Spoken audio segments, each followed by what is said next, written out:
आम्ही 23 तारखेला शाळा सुरू करणार नाही हे आम्ही शासनाला या अधिवेशनात कळवलेलो. कारण माननीय उच्च न्यायालयाचे विदर्भाबद्दल वेगळे आदेश आहे की 26 जूनच्या आधी शाळा सुरू करू नये. आता कायद्याचं उल्लंघन होऊ नये म्हणून त्यांनी ते सुकाण केलेलं आहे की 23ला शाळा सुरू करा आणि 31 पर्यंत फक्त सकाळ शाळा चालवा.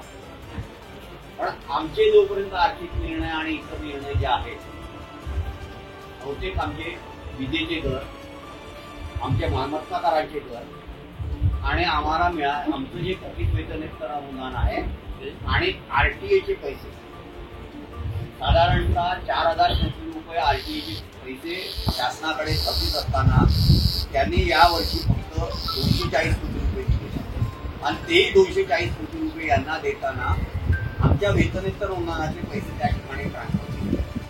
आमचे हे जोपर्यंत आर्थिक प्रश्न आणि इतर प्रश्न जोपर्यंत सुरू होत नाही तोपर्यंत आमचा शासनाची लढा राहील आणि त्याकरता पहिलं टोकन म्हणून आम्ही 23 तारखेला शाळा बंद करायचं ठरवलं. ही शाळा या तुमच्या आंदोलनात सहभागी होणार आहे?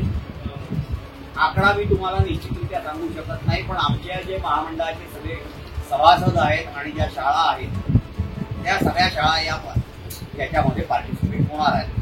आज माझा नागपुरातल्या सगळ्या ज्या मोठ्या शाळा आहेत त्यांच्याशी बोलणं झालं आणि त्यांनी आम्हाला होकार दिला शाळा सुरू करणार. कशाची कारवाई करणार आहे? शाळा बंद करतील त्याचा आम्ही आधीच तयार आहोत शाळा बंद करायला. कोणत्या कायद्याखाली कारवाई करतील? हायकोर्टात दिलेल्या आदेशाचं उल्लंघन जर स्वतःचे शासकीय अधिकारी करत असतील तर ते कोणत्या तोंडाने आमच्या विरुद्ध ऍक्शन घेणार आहे?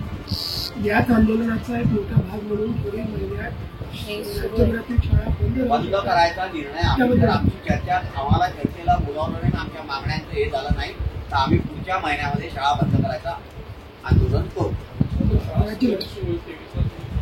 24ला सुरू होईल शाळा, कारण आम्हाला पोरांचं आणि पालकांचं नुकसान मुळातच करायचं नाही. पण शासन ज्या पद्धतीने आमच्याकडे दुर्लक्ष करत आहे त्याचं लक्ष वेधण्याकरता हा 1 दिवसाचा कार्यक्रम.